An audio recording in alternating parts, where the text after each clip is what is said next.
No limites tus retos, reta a tus límites. Hoy estará con nosotros la doctora María Rojas Estapé con un nuevo consejo de vida.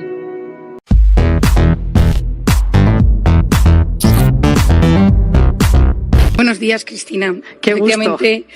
Tratas un tema hoy interesantísimo que yo creo que a todos los padres les está preocupando. Hay un auge de alcohol, hay un consumo masivo desde la pandemia y durante el propio confinamiento. Es decir, esto sí que ha cambiado, esto sí que se ha modificado y ha ido a peor. Y estamos viendo ahora mismo que los adolescentes, pues bueno, esto del juernes, es que las cantidades que beben de alcohol son inmensas y los psiquiatras estamos un poco preocupados porque ya conocemos desde hace muchos años los efectos del alcohol, pero efectivamente en adolescentes. El otro día estuvo con nosotros Nena Daconte. Aconsejo a la gente que se baje la entrevista de May Meneses y que vea lo que ella nos contaba, que a los 14 años empezó a consumir el alcohol, se hizo alcohólica, dependiente de las drogas y realmente ha trastornado completamente su biografía. A duras penas ha conseguido salir adelante. Un ejemplo, como lo contaba y como lo decía. Bueno, la gente piensa que no tiene efectos en su cerebro. Bueno, hablando de la adolescencia, cuando tú estás en plena adolescencia hay una poda neuronal. La poda significa que el cerebro elige, según las cosas a las que tú trabajas más, va podando las neuronas que no usas y se queda con las que sí que necesitas y se va mielinizando. Es un proceso importantísimo. Adolescencia, estamos hablando 12, 13, 14, 15, sí, cada vez es mayor, pero es verdad que es un momento clave. ¿Qué sucede? Que si tú bebes alcohol, en ese momento perjudicas el desarrollo de las sinapsis, es decir, las conexiones entre las neuronas, que es lo más importante en esta vida, que nuestras conexiones neuronales funcionen bien, empiezan a perjudicarse. No es tanto que mate esas neuronas, o sea, ese mito de matar neuronas, que fue muy conocido por la enmienda de Estados Unidos con el tema del alcohol, que se pensaba que se mataban neuronas, no es tanto que se maten neuronas, sino que se perjudica la conexión entre ellas. Es decir, que lo que sucede es que en el momento que el cerebro necesita conectarse bien, esas conexiones fallan. Cuando el alcohol llega al cerebro, se desactiva la función al dañar el tejido conectivo al final de la neurona y entonces pues interrumpe esas comunicaciones buenas que tiene que haber, porque todo lo que nos sucede, pues lo bueno es que se comunique de uno a otro. Y efectivamente, pues el alcohol es un depresor del sistema nervioso central. Esta frase es como la clave, ¿no? Es un depresor, es decir, deprime el sistema nervioso central y por lo tanto bloquea sus funciones.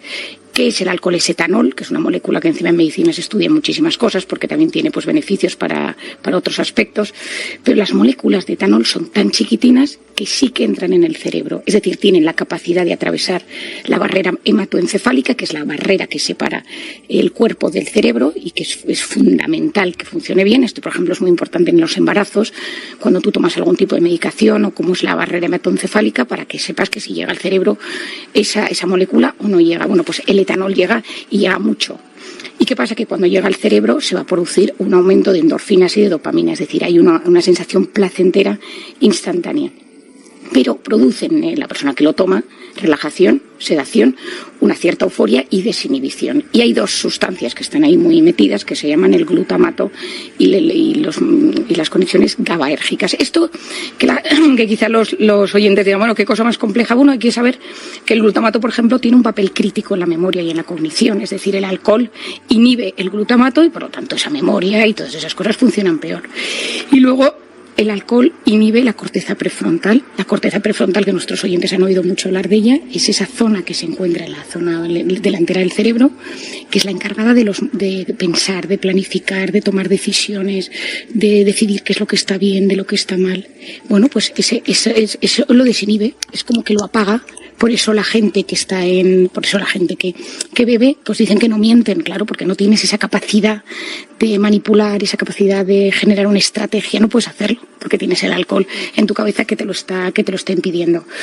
¿Qué te hace el alcohol? Pues te da una sensación de placer, pero te generan mucha neurotoxicidad. Y luego hay dos palabras que probablemente los oyentes hayan oído mucho, que es la tolerancia y la abstinencia. ¿Qué es la tolerancia? Pues que cuando consumes más y más, la ingesta que haces de alcohol tiene que ser cada vez mayor para tener el mismo efecto. Y esto es uno de los problemones si empiezas a beber a los 13 o 14 años.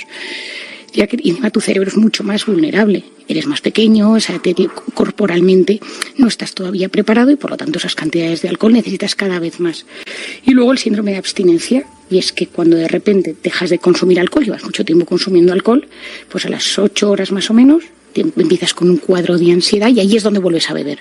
Es decir, esto es tan adictivo que en ese momento necesitas volver a beber, y entonces son dos cosas que se van juntando, y es tu cabeza, que en ese momento se siente muy bien, o sea, se siente muy bien, se siente más alegre, más eufórico, por ejemplo, ¿qué pasa en los jóvenes? Y también en gente que está mal, que como te da esa sensación de alivio instantáneo, te sientes un poquito mejor y entonces lo buscas.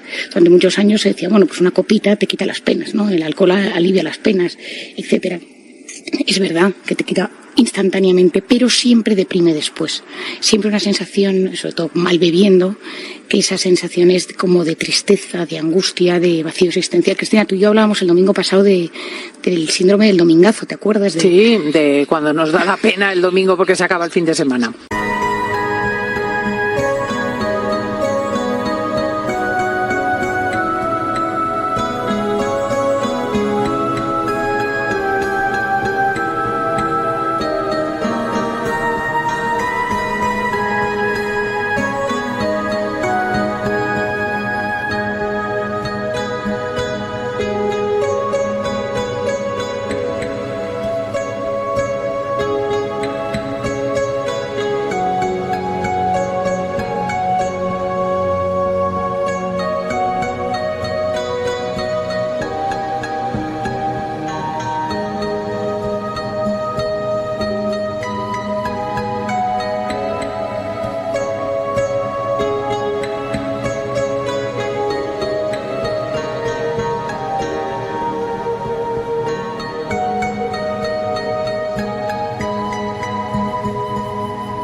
Efectivamente, bueno, pues parte de ese bajón de domingo tiene mucho que ver con las cantidades que se ha bebido de alcohol viernes o sábado, y ya no te digo si encima jueves, y que de repente llega el domingo y todos esos efectos del alcohol que han ido pues invadiendo todo nuestro organismo, nuestro cerebro, genera una sensación depresora. Es decir, sí que hay un punto de tristeza y todas las, o sea, todo el tema de la depresión. Atención también los depresivos. Bueno, de hecho es uno de los temas más importantes que tenemos que saber, y es que mucho depresivo tiende a querer beber y se hace adicto a ello porque tiene una sensación momentánea de alivio, pero luego de enorme angustia existencial, y entonces hay muchas depresiones que, bueno, muchos alcohólicos o gente con problemas de alcohol que lo que tienen debajo es una depresión, y hay que tratar la depresión, porque mientras no tratas la depresión esa persona no mejora. Y nos tenemos que quedar con esto. ¿Qué pasa a corto y a medio? O sea, hemos hablado de lo que pasa a corto plazo, pero a medio y largo plazo, ¿cómo incide el consumo del alcohol en el cerebro? Bueno, nosotros tenemos lo que se llama el delirium tremens, que tiene este nombre así, pero que es, por ejemplo, cuando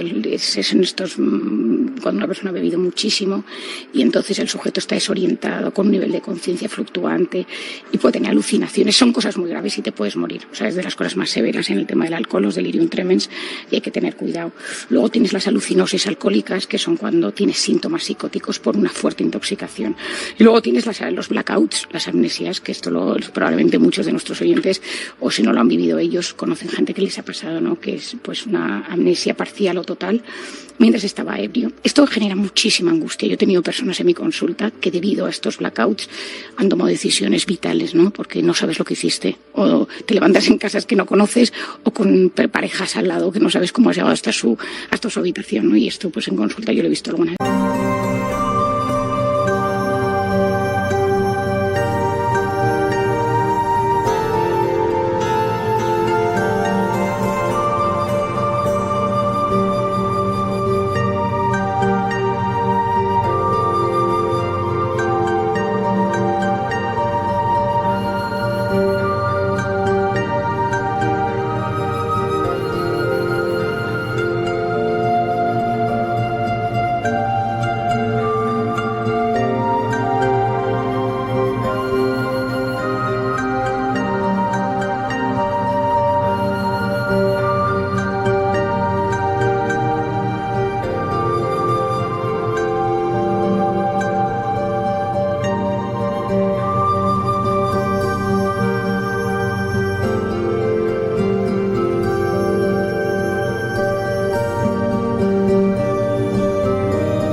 Gente que no recuerda, ¿no? Y yo siempre digo que pocas cosas nos dan mayor autoestima que recordar las cosas. Oye, ¿cuánto tiempo hace falta para quitar los efectos del alcohol para siempre? Quiero decir, cuando ya tienes 60, 70, 80 años, ¿qué ocurre? Bueno, para empezar depende del consumo que hayas tenido, ¿no? Es verdad que un consumo moderado, pequeño moderado, social, está muy extendido. Tú fíjate en todas las series en Estados Unidos y las películas, todo el mundo tiene una copa de vino en la mano. Es decir, ahora mismo hay una campaña enorme para el tema del alcoholismo, del alcohol, que a mí me impresiona, sobre todo porque te lo meten, entonces tú lo ves como una cosa completamente normal. Si es un consumo muy fuerte, a veces el deterioro es tan sumamente severo que una persona ya se queda dañada. Pero cuando uno ya con los meses consigue dejarlo, una cosa es que tú tengas un problema de alcoholismo, que entonces siempre lo tienes, esto lo nos acordamos, y cuando yo tengo muchos pacientes que colaboro pues con Alcohólicos Anónimos, tengo una psiquiatra amiga mía que es especialista en esto y colaboramos con pacientes.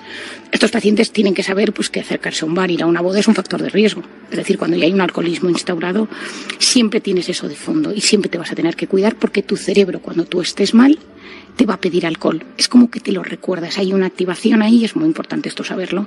Y sobre todo esto se fragua porque nuestro cerebro, cuando lo ha pasado mal y tú le has inyectado una vía de escape, cada vez que lo pases mal te pedirá la misma vía de escape. Entonces, claro, esto es fundamental saberlo. Y luego tener conciencia, es decir, cuando bebo alcohol, cómo soy yo antes de beber alcohol, me pongo nervioso, lo necesito, tengo abstinencia, qué efectos tengo cuando bebo y cómo soy después. O sea, hacer como un análisis, y a veces hay que hacer un ejercicio de sinceridad y darnos cuenta pues que quizá estamos bebiendo más de lo necesario. Marian Rojas, siempre un privilegio. Si llegaste al final de este video, dale me gusta, comenta, comparte y recuerda que solo tú eres el autor de tu propio destino.